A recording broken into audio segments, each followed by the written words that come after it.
Good afternoon, children. In today's class, we are going to study types of frictions. So, friction is of three types. In that, the first one is static friction, and the next one is sliding friction, and the last one is rolling friction. So, now we will describe the three types of friction in detail one by one. So, let us start with the first type of friction, that is static friction. So what is static friction? So how we can see that everything we'll study in detail now. Static friction. So when it comes to the static friction means the maximum frictional force present between any two objects when one object just tends to move or slip over the surface of the other object is called as static friction. What I'm saying, the maximum frictional force, the maximum frictional force when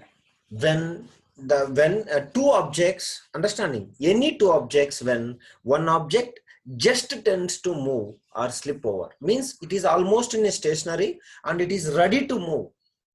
Understanding, it is not at all moving, it is not in moving, it is ready to move, just tends to move or slip over the surface of the other object. During that time, whatever the friction is present in between the two objects, that friction is called as static friction. Understanding, so when the maximum frictional force present between any two objects, present between any two objects,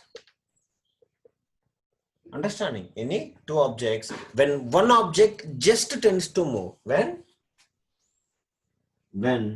one object just tends to move, just tends to move, understanding, then or else slip over the surface of another object, then it is called as static friction.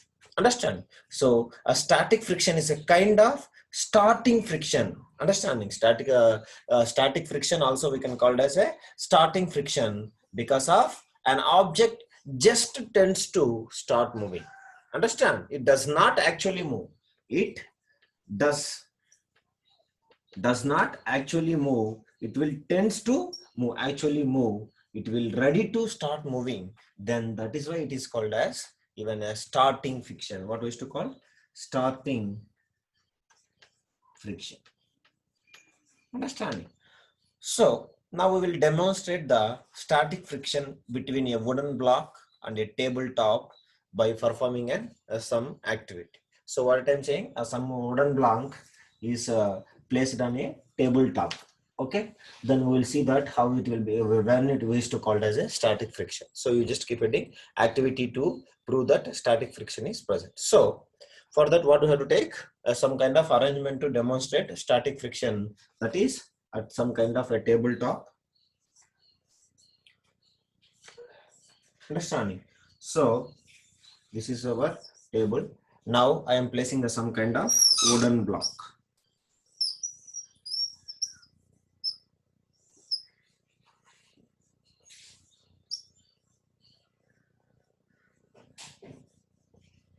Are you clear? I am placing some wooden block. This is tabletop. Now wooden block is what? Stationary. Just tends to move or slip. Just tends to move or slip. Means what it is? It is in stationary. Stationary. So now you just tie this to hook of the spring balance. Okay. So now you arrange the spring balance.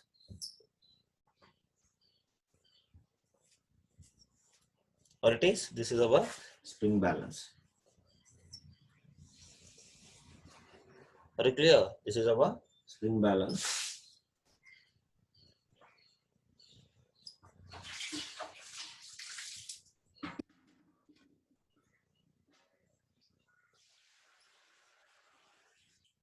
Okay. So now you just trying to pull. Are you understand?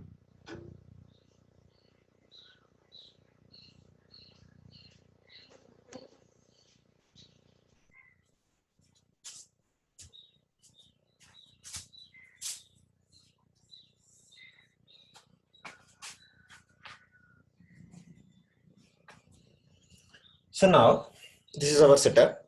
Understand? So here the force is showing that. Let me imagine that is 5 newtons. Okay, spring balance. So this is spring balance.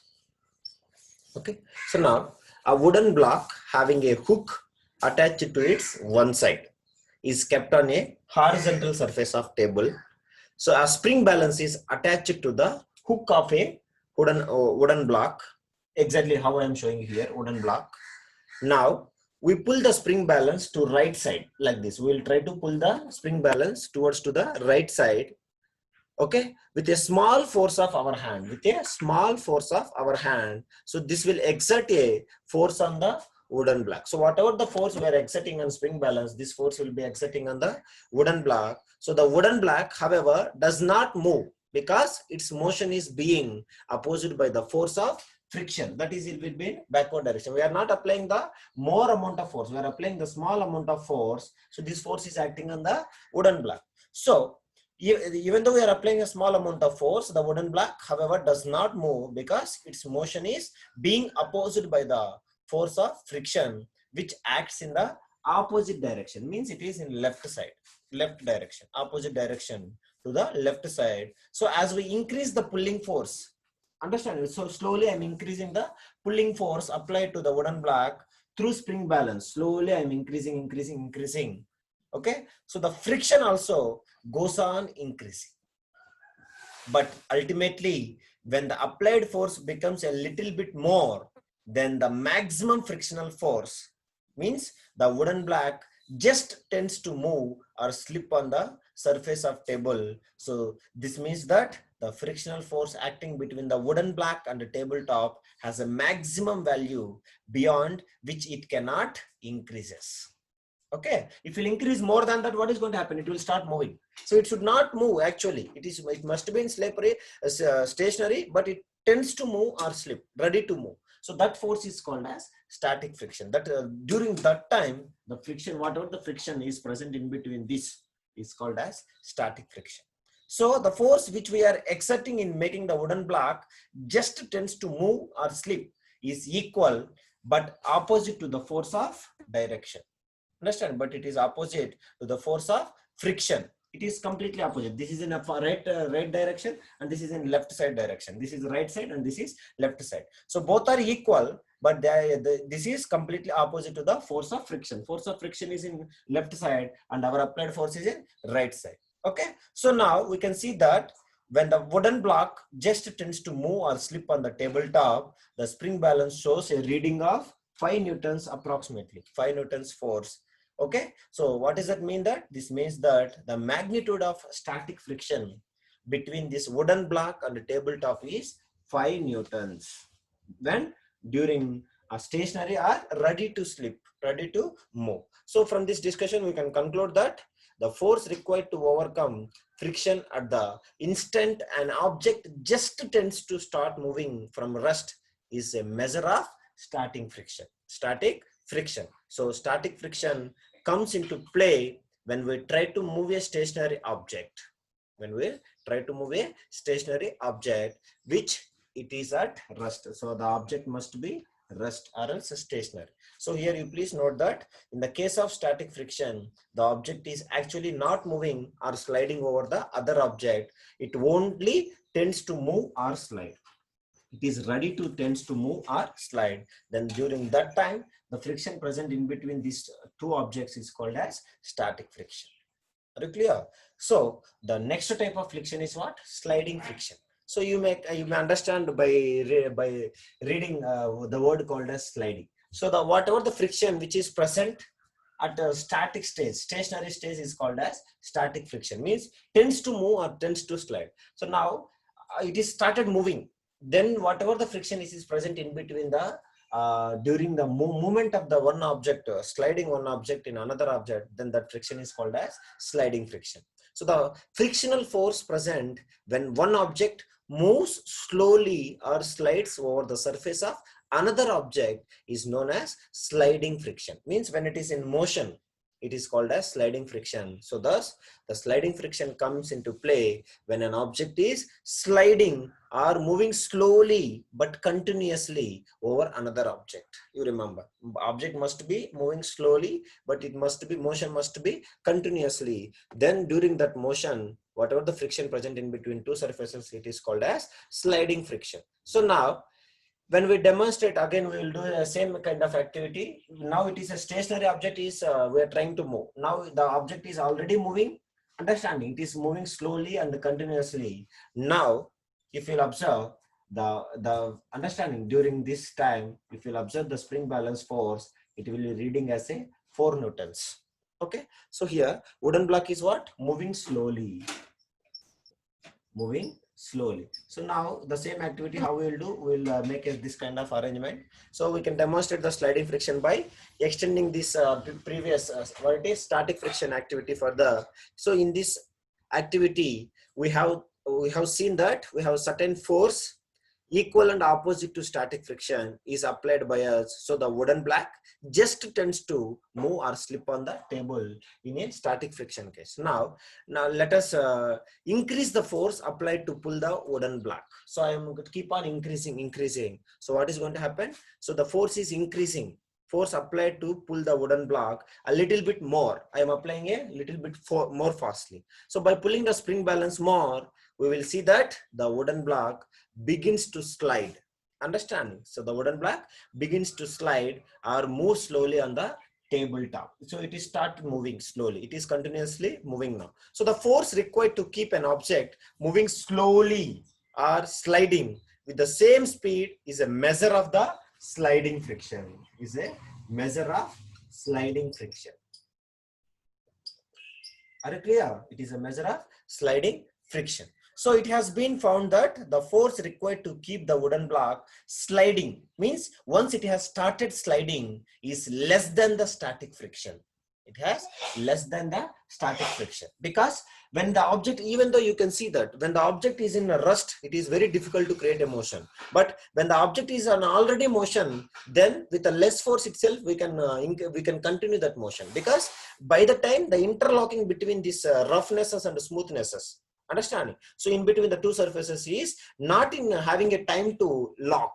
So that is why we can, with the less force itself, we can move the object, we can slide the object, one object in another object, surface of another object. So it has been found that the force required to keep the wooden block sliding continuously is less than the static friction. So when the object starts sliding, then the friction is less. It will start sliding, means during its sliding, definitely the friction is less, because these surfaces, roughnesses, they're what we can say that they will never get time to lock. That is why here in this case the frictional force is less. So the sliding friction is smaller than the static friction. Okay, so in this figure, the same activity, if you'll observe that when the wooden block starts sliding, then the spring balance shows a reading of 4 newtons. 4 Newton force. So this means that what? The magnitude of sliding friction is 4 newtons, which is smaller than the static friction. So static friction is how much it has shown? It has shown 5 newtons, but it is a sliding friction is 4 newtons. So 5 newtons means what it is? During, if it is object is rest, a wooden block is rest, if you are trying to slide from the top of the surface, then it is required 5 newtons. But when it is in motion, if you want to slide again continuously, then 4 Newton force is sufficient. So that is why always a sliding friction is less than the static friction. Okay, so that is the thing. Normally, if somebody, a big object, let me imagine, if you want to create a motion when it is in stationary, you need to require you have to apply a large amount of force. But when it is in motion slowly, then with a less force itself, with less efforts itself, you can continue that motion. Understand? So when it is in already in a slowly moving continuously, that friction is called as sliding friction. So why it is happening with a less force is decreasing in that case? In that case, the interlocking between the two surfaces is not properly. They won't get proper time to lock. Understand? So that is the reason why they will be with the less force itself, we can easily will slide over the another surface. Okay, if they will stand stationary time, what is going to happen? So whatever the mass of this wooden block, it will going to apply. That is the second condition for the increasing friction or decreasing friction. So they will get enough time to lock in between them, rough edges or smoothness or roughness. So during already in motion, what is going to happen? They will never get enough time to lock. So we can, with the less force itself, we can slide the one object in another object. Understand? So since the sliding friction is smaller than the static friction, it is easier to keep an object moving which is already in motion than to move the same object from rest. Same object from rest or stationary position. Understand? So since the sliding friction is smaller than the static friction, it is easier to keep an object moving which is already in motion than to move the same object from rest or stationary position. So let us see why sliding friction is smaller than the static friction. Because when an object has already started moving, the irregularities, whatever the present, smoothnesses or roughnesses, whatever it is, when it is already started moving, the irregularities on its surface do not get enough time to lock. That understanding, they are not get enough time to lock the irregularities on the surface of the other object completely. So since the interlocking of the two surfaces is less when an object has already started moving, therefore the sliding friction is smaller than the static friction.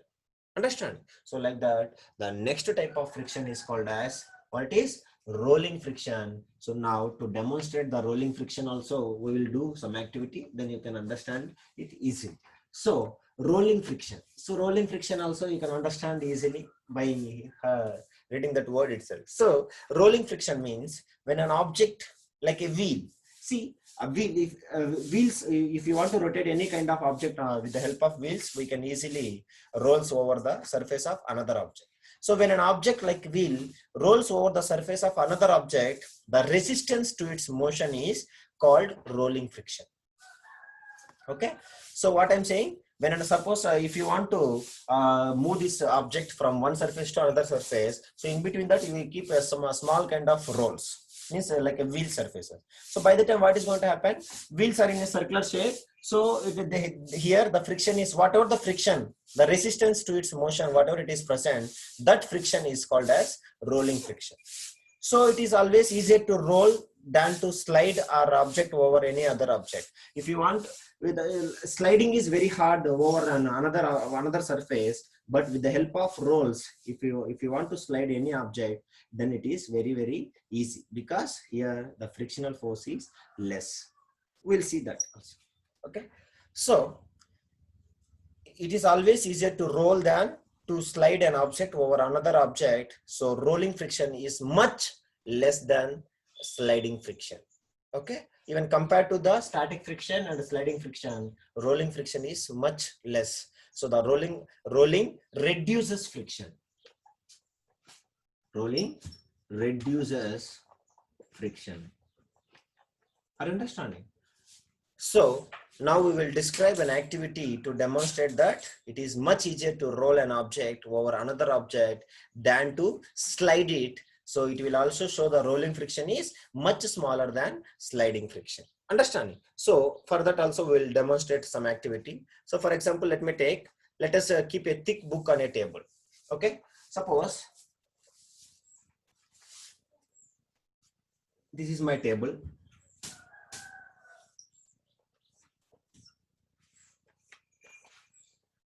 So now I am placing some kind of book.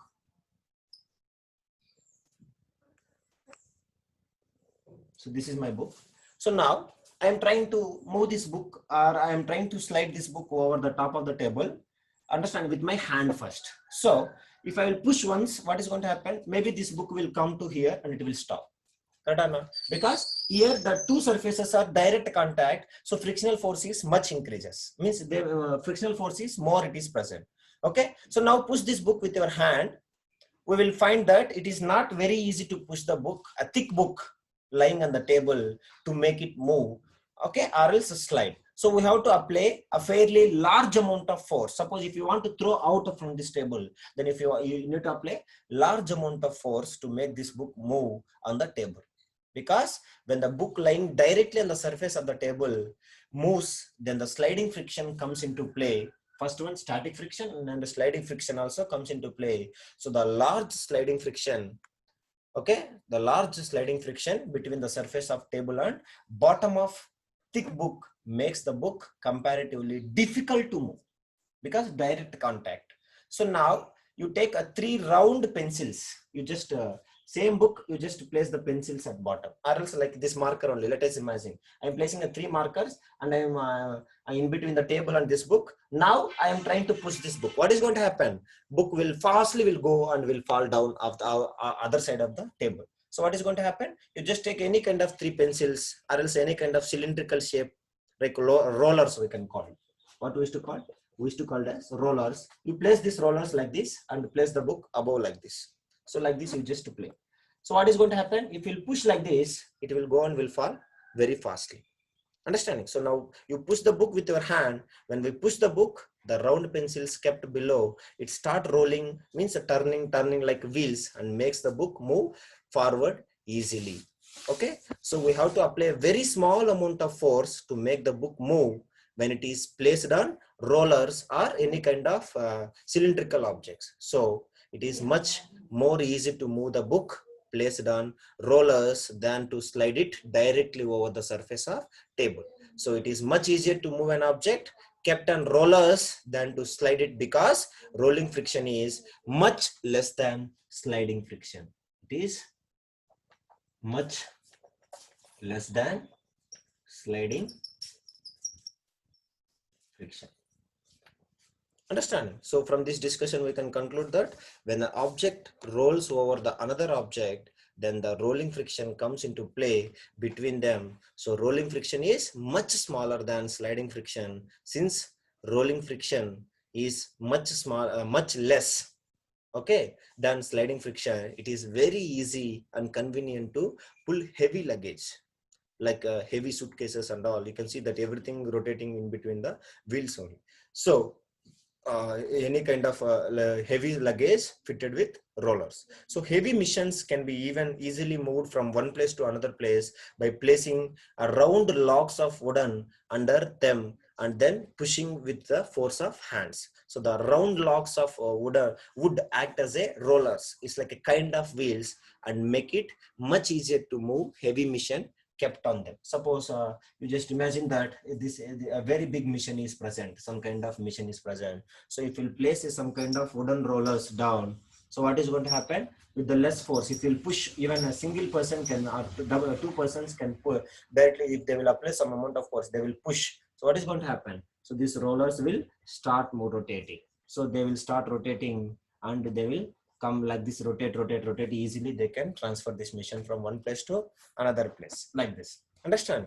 So round logs of wood act as a rollers and make it much easier to move the heavy mission kept on them. So wood act as a rollers here. So a large block of stone even being moved by this kind of rollers in case of quarries and all, where we used to break the stones and all. So you please note that the rollers turn around like a wheels and take the block of stone forward.